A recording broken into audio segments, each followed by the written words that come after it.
So is there a noticeable uptick in kind of energy and enthusiasm from players coming off a win after you'd lost a couple games in a row before that? Definitely have seen over the last, 2.5 weeks, the guys with good energy, good intensity of practice. I think they're becoming more comfortable with the staff, having a better understanding of philosophically our approach week in and week out, what it takes to be consistent, the type of energy that you got to show up with every day, the mindset, understanding what the theme of the day is, what work we got to get accomplished. But definitely after a win, a lot of excitement, but at the same time, too, it's an opportunity to teach these guys today, you got to handle success well. And I think that that's something we learned early, and hopefully we can continue to make steps forward, so that whether we win or lose, we got the right energy. But at the end of the day, every day is a day of its own. Every week is a season of its own, and we got to take that approach. 3 of your last 4 have been on the road, 4 of your first 7 on the road. You finally get to come home. What's that mean to you guys, and how do you look at this opportunity with 4 straight at home? Right, just excited to have a normal routine. It's been, I tell you, you're traveling in a hurricane, you're on the road, you got short weeks, you got an open week. I mean, it's just been kind of abnormal, but just excited to get on a routine and be consistent for the next 3 or 4 weeks. Definitely want to take advantage of the pride that's been here at UVA of playing at home. I think 23-6 or something like that over the last several years. One of the better home records in the Coastal. So just excited to be back in front of our fans, but get on a routine and be consistent and kind of get back in a normal battle rhythm. You guys are just outside the top 10 in several defensive categories, particularly turnovers gained and sacks, things like that. Can you just talk about the job the defense has done and how that could help you on this home streak? Definitely. Really, really proud of the defensive side of the ball and just the energy that they bring every single day, and the guys buying in schematically to what we're trying to do. But I think it really starts with the effort that they're playing with. Those guys are playing with tremendous effort. I think it starts up front with just the influx of guys up front has raised the competition level, which has elevated the performance level. And I think your leadership you have from Nick Jackson, I haven't been around a better leader all the way around, just in who he is. And then he's a really good football player on top of that, and played through injuries, so he sets the tempo. And then on the back end, you're starting to see us get some guys back. You got Cohen King back. Jonas is a little more comfortable. Would like to see Lex kind of get back going and playing how he was. But you're just seeing those guys playing with confidence. But it starts with trusting what they're doing from a scheme standpoint. They started the year and with the new staff and the transition, looking for something to believe in. And you can see that they're wholeheartely believing in what we're doing on that side of the ball. And they understand that we got to play complementary football, and truthfully, they've been compensating, a lot, creating turnovers, sacking the quarterback, giving the offense an opportunity to try and stay in the game and figure it out. But just starts with the guys up front. I think we have some competitive depth, which is an advantage. That you can play guys. You're starting to see some of the young guys now get to a point to where they can jump in there, in the Diatas and the Sues, hoping to get Bryce Carter going here. But really, really proud of what they're doing. It starts with Coach Rudd. Man, he runs a tight ship over there. He's a military guy. He's got everything very organized, very efficient. The staff has really, really gelled, and I think it's a reflection of how those guys are playing. Part of complementary football also includes special teams. Yeah. Sorry to take it on a down note, but special teams was not very good Thursday. How big a concern are those individual things, or is it something operational that part of the ball hasn't been strong? I think we had to have a come to Jesus with the team, and something I've been stressing from day one is the buy-in that you have to have from your best players and your most talented players on special teams. Now, we were banged up with Nick and Ahern and some of those guys being banged up, and so in the meantime, we had to play some young guys. And young guys are hungry, they're eager, but they just don't have the experience. And so you're seeing some of that show up in special teams. And so bottom line, we had to go back to the drawing board and tell these guys that the approach I'm taking now is I'm going to rest you on offense and defense before I rest you on special teams. Because those are critical. And I told the team that we should have lost the game based off of how we played on special teams. You know, you miss field goals and extra points. You getting punts blocked. You should lose the football game from a special team standpoint. Luckily, going back to the previous question, you know, defense created some turnovers. They got off the field. They were able to take advantage of field position. That's probably the thing I'm most proud of, is really challenge those guys. And one area where I thought we really need to improve is if Sparky, I call him Sparky, if Sparks punts one down inside the 10, then that needs to be good field position for the offense. And 2 or 3 times, you know, they got stops and got us good field position. So special teams, we were 1 block away for several weeks on kickoff return. And then we just had a snafu, you know, a younger guy out there. We told him, hey, we're not going to return it. And again, we got to grow situational football. But special teams, you know, we've gone back to the drawing board, and you'll see more of the guys that you're used to seeing on special teams. And again, we're going to take the approach that if you need plays off or you need to rest because you're tired, we're going to do it on offense and defense, and we're going to get our best personnel out on the field on special teams. What did you see in terms of what happened on the block punt? And then was one of the field goal misses blocked or just a low kick, bad snap? There was low kick, and you know, we've been inconsistent with the snaps. Protection wasn't great.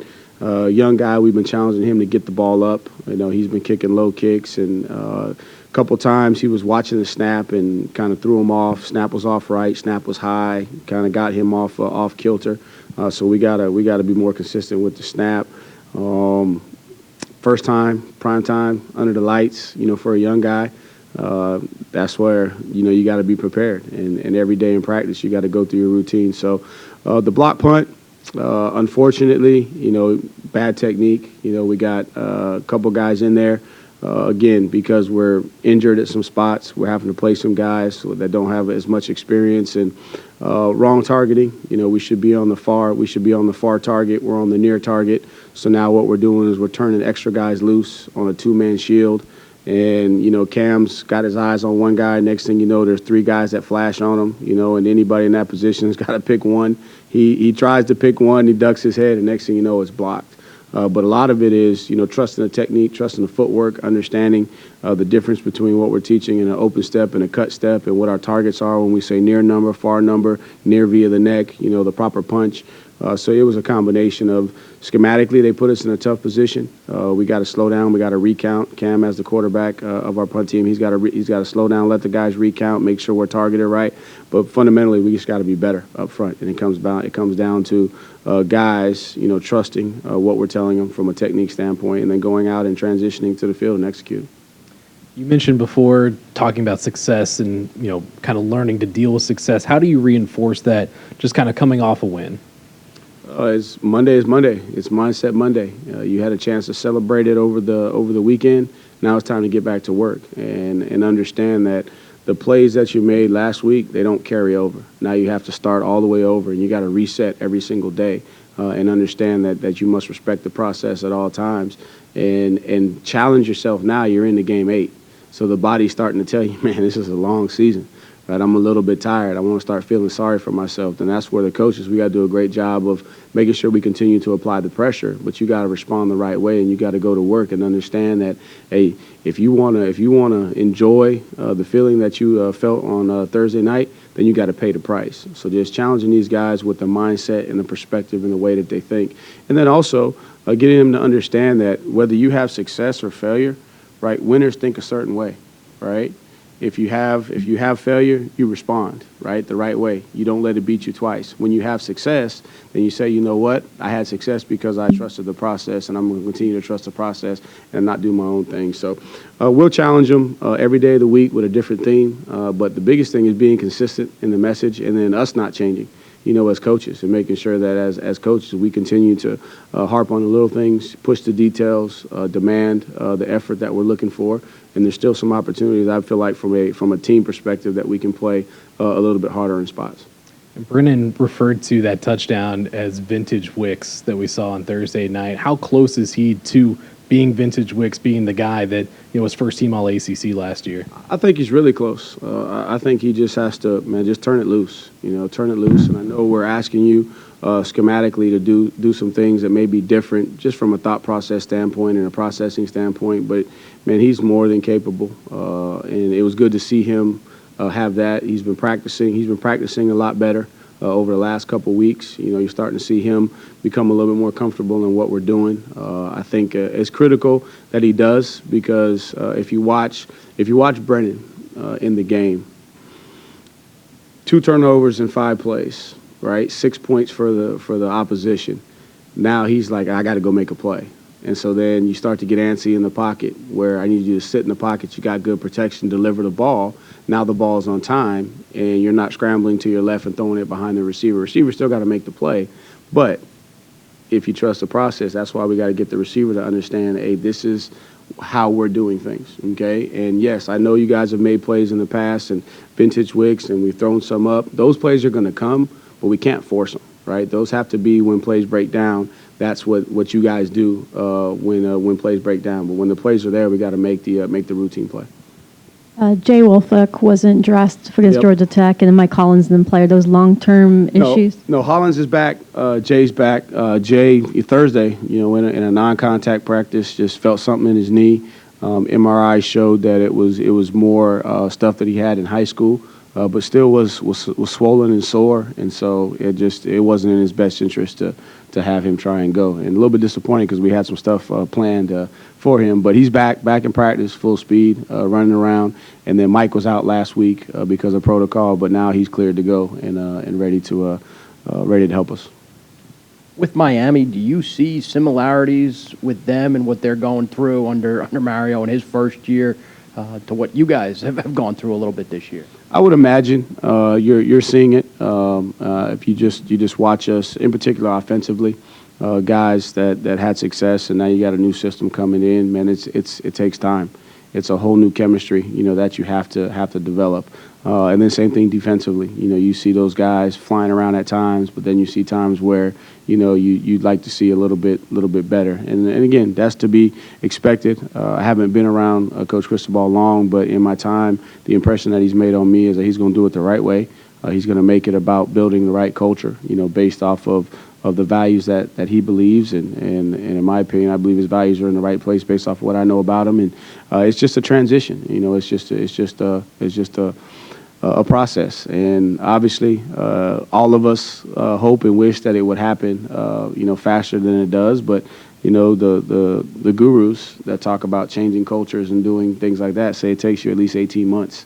Or so before you really get your culture set. So I don't know exactly what they're trying to do, but I do see that the guys are playing hard, right? They're trying to have fun, but at the same time too, you can see there's opportunities.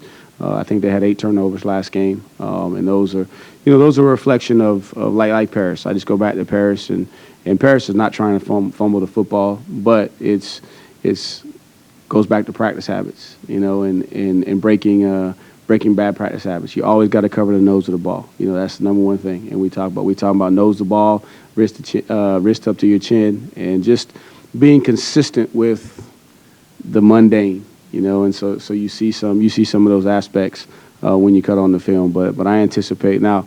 What I will say about Miami, they're still Miami now. They're still talented. Lord, they're still talented. They got dudes running around everywhere. Man, just looking at them defensively, they're in a similar situation to us from a D-line standpoint.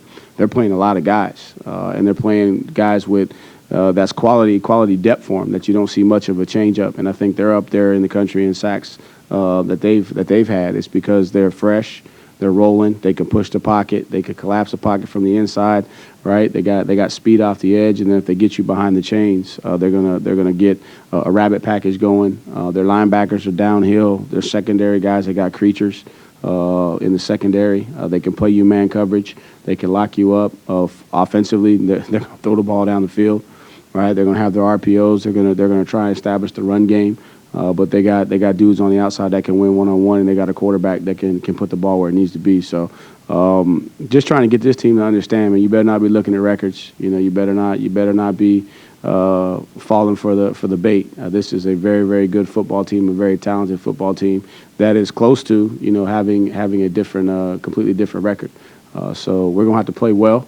We're gonna have to play hard. We're gonna have to match their intensity, and at the end of the day, we're gonna have to trust our fundamentals, because when you get in matchups like this and trying to get these guys to understand, Miami, it's University of Miami, it's the U. Right, and when they were at their best, it was line up and play football, and you got to come beat us, right? And I see a little bit of that starting to develop there. Like, they're going to line up, they're not going to try and trick you, right? They're going to line up, and the best man's going to win. And so you got to have your jaw set the right way for a game like this, because it's going to be a battle. It's going to be 4 quarters, and you have to work hard throughout the course of the week to make sure that you got the proper muscle memory with your fundamentals and technique, because that's what's going to win. So at the end of the day, it's going to come down to fundamentals, and then making contested plays, and that's the area where we got to get better all the way around. It's going to come down to contested plays, and so this is going to be a good test for our guys, and I'm excited to see how they're going to respond to a challenge like this, because by far this is the best, the most talented team that we played all year. Ty Furnish had started the last 2 games at center.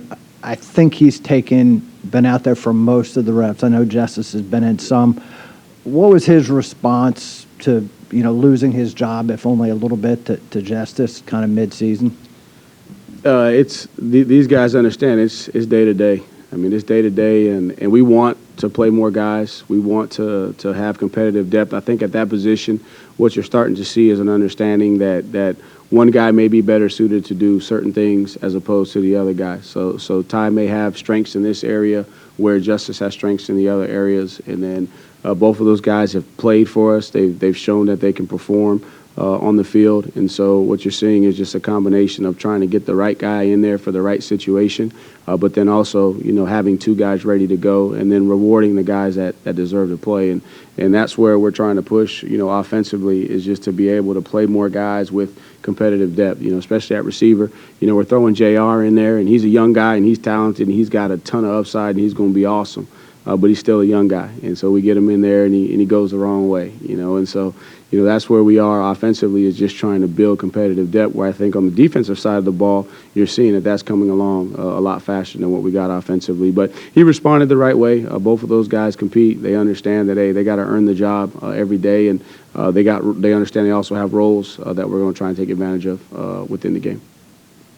You're, I think, 7 games in now as a head coach. How are you using analytics within the game to try to make decisions? How much of it is feel? How are you doing that personally? Right. So right now, being transparent, it's mostly feel. Just because the analytics will tell you one thing, but our kicking situation tells you another thing with where we are, having had to make a change, so you lose some of your range, and then in the course of the game, you get a feel for what your kicking situation is, and so a lot of it is conversation amongst the staff, making sure we're all on the same page, thinking right.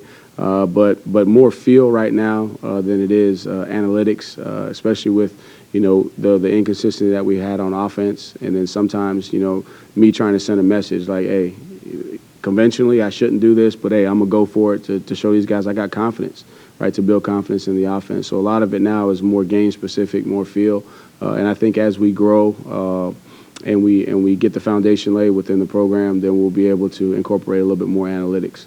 From the analytical side, I think the question that you're asking me, the outside with the books that tell you go for it on 4th down, all that kind of stuff. But in terms of preparation throughout the course of the week, we're using a ton of analytics to make sure that we know percentage-wise what we're getting, what we need to anticipate for, so we can build a plan to be prepared to cover all the situations. And then I think what you're specifically asking me is more down the road for me. I'm still trying to figure out how to manage the sideline, when to press, when to back off, when to encourage, when do I need to go look the guys in the eyes. Those are the things that I'm, getting a better feel for in these first 7 games. You're talking about the Miami defense earlier. You have some familiarity with their defensive coordinator. How similar does it look to like what you saw at Clemson? Yeah, Coach Steele.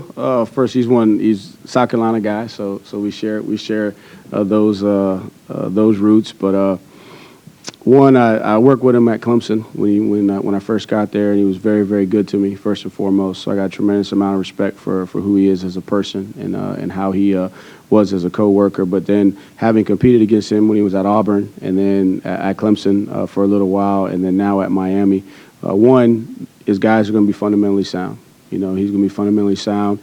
He's going to attack your protections. He's one of the best at applying pressure, attacking your protections, and then he's going to have his guys geared into the clues of what you're doing from a formation standpoint, from an alignment standpoint, and that's why he's one of the best in the business. So great challenge for us as coaches, and then also for us. Personnel-wise on the field, because you're gonna be challenged physically first and foremost, and then you're gonna be challenged schematically. One more going back to special teams. In terms of the approach of having a coordinator who also coaches a position, in your case, a guy whose background is more in the offense than special teams. Is that what y'all did at Clemson? Is that your plan going forward? Yeah, so when I was at Clemson, Coach Pearman was the special teams coordinator, and he was also the tight ends coach. And he was actually in the box. And so a lot of the special teams were run by other position coaches and Coach Sweeney down on the sideline. I like the fact that Gaither's down on the sideline so he can be involved with the guys. I think an area where we had gotten to a point where we were pretty good at Clemson is that everybody knew what they were looking at, and there was a heightened sense of urgency with special teams. I think what we got from a staff standpoint, this is something I told the players too, because, again, I got to have accountability. So before I talk about their pride in performance, I talk about my pride in performance, and that was one of the areas that I said I got to do a better job is making sure that the staff, stays locked in on special teams, because it's easy when you got offensive coaches and defensive coaches. As soon as you come off the field, what do you want to do? You want to go right to the bench and you want to correct what just happened on the field. Well, there's special teams that are going on, and so being more consistent with and disciplined with our eyes and where they need to be so that we can get proper communication, because, having Keith on the field, you actually can correct things a little bit quicker and easier than having a special teams coordinator in the box. The problem is one person can't see everything or two people can't see everything. And so then you're also limited too, because we have an analyst that helps on special teams, but he's in a situation that he can't talk on the mic because you got listen-only headsets. So just getting in the rhythm of being able to communicate and transfer information. So let's say I got Clint that he's looking at this side of the punt team. Okay, well, Clint's on defense, special teams coordinator's on offense, special teams analyst is in the box. So then now Clint has to the special teams analyst has to communicate to Clint if he saw something on the other side. Clint's got to be able to get. So it's just working through those mechanics and those details to be able to get all the information to where it needs to be and corrected. But a lot of what you saw with the other night was fundamental breakdowns. You talk about on field goal. We got guys right next to the snapper that are supposed to be latching and thatching with their eyes up and iron crossing, and we're diving straight to the ground. So we're giving up penetration and allowing guys to get their hands up. The snap is off to the right. The snap is high. So then now when Rain Man tries to bring it down, he's not exactly hitting the spot because he's just trying to get the ball down because the snap is off. Now the kicker sees that the snap is off, so now in his mind he's trying to adjust his approach. The next thing you know, he's off by a millimeter, and then next thing we're missing. Or we're on the punt team, right, and we're left hash and we know what direction we're going. We're supposed to be on the far pad, we're on the near pad. Or we're supposed to be on the near pad, we're on the far pad. Well, then that allows a guy to penetrate, so then you push the guy wanting to go get in coverage. Now there's three guys on the shield, okay? So again, a lot of it is more just getting the guys to understand, fundamentally, right? You got to take the proper footwork, right? You got to have the proper aiming point. You got to make sure that you punch and strike before you take off. And some of it is younger guys, that haven't played many snaps on either side of the ball respectively, so they're getting an opportunity on special teams, and then they got to grow. But I've been, harping on, and I pointed it out just being, transparent since we're talking about it. I pointed it out. I stopped the film when we were getting ready for Georgia Tech's punt rush team, and they were playing Clemson. And I see Makuba right, starting. I see Davis Allen. I see Miles Murphy. I see all of these starters, that are on both sides of the ball, right, on special teams. And these are high draft picks, okay? And when you cut on our special teams, I'm having to beg guys, to go give the effort on special teams. So I've had to fire some of the older guys because I'm just not getting the effort, okay?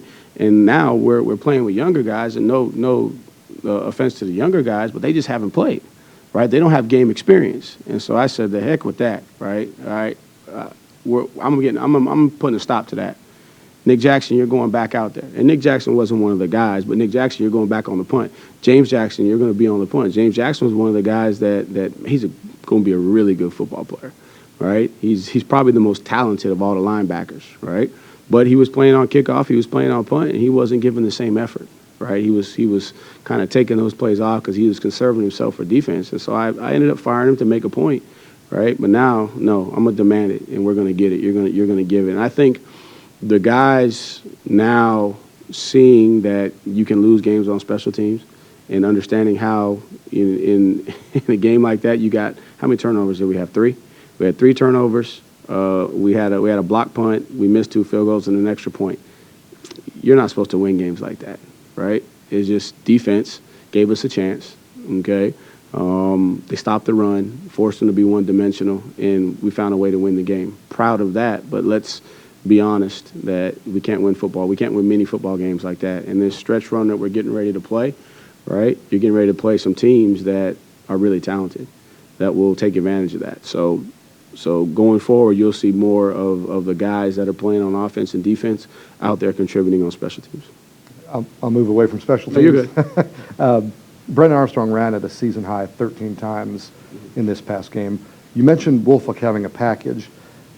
Were some of those carries designed to go to Woolfolk? Do you plan on leaning on Brennan's running more? So Woolfolk stuff was not necessarily quarterback run stuff. It was some of the other things. I think with Jay, he reminds me a lot of Will Taylor.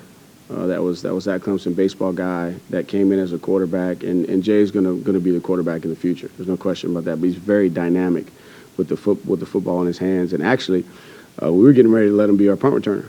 Because if you watch him go track the ball, he's so natural tracking the ball because he's a baseball player. And then you're looking at Billy. Billy's out there playing at 75%, giving us everything that he has. Really proud of him. Man, he's gutting it out. But Jay was going to be a guy we were going to give him an opportunity because we've been practicing him as a returner. And so, no, his stuff was more just getting involved on the perimeter, doing some of those things with his package. It wasn't necessarily a wildcat type of deal where we were going to try and run him. I think Brennan is starting to understand, too, that sometimes the play required is for you to pull the ball down and go get 5 and then slide, right, as opposed to sitting around, running around, trying to wait for somebody to get open. So I think some of that was some designed quarterback stuff, in particular down there on the goal line. That was designed.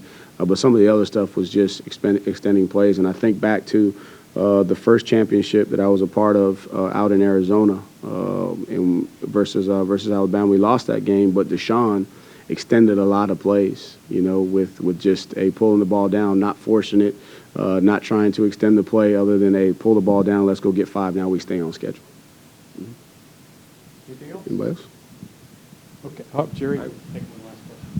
Yeah, just a couple of recruiting questions. A veteran coach on TV the other day said that nowadays you not only have to recruit the high school kids, but the transfer portal, and you have to recruit your own locker room. How much time do you devote to all 3 of those phases? How challenging is it? And have you added more personnel? How much personnel do you have that helps you recruit outside of your staff? Outside of the staff in recruiting, I'll start there. You have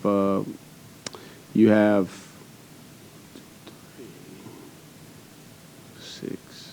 So you have 6 individuals that are in the recruiting department, and and then you also have some student help as well. So you have your student help fluctuates depending upon their availability, but you've got 6 individuals that are helping you identify, communicate, and do a lot of the background work. Then you have the 10 assistants and myself that have the areas that'll be the primary point of contact for the young men. And once we establish the relationship, then the recruiting folks will come side by side with us, and it'll be more of a team effort once we identify the guys.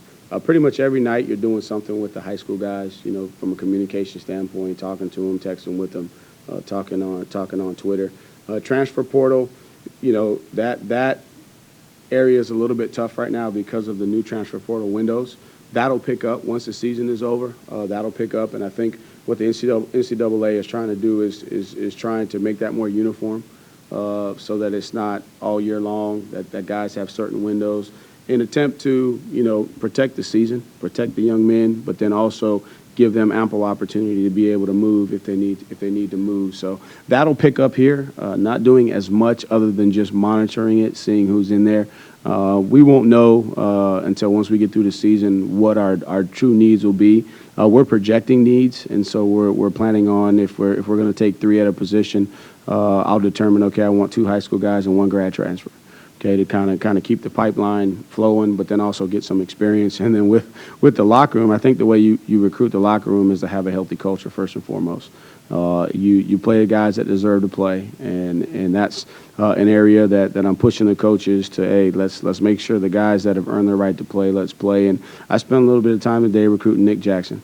I told him today, you got another year, you're coming back, bud. So we don't even need to have this conversation at the end of the year. So you don't even need to think about it. I'm telling you right now, you're coming back. But yeah, you want to recruit your locker room by having relationships, and then also, you know, doing everything that you can on your part to make sure that you're providing them the best experience and all the resources and benefits that you can provide them within the rules.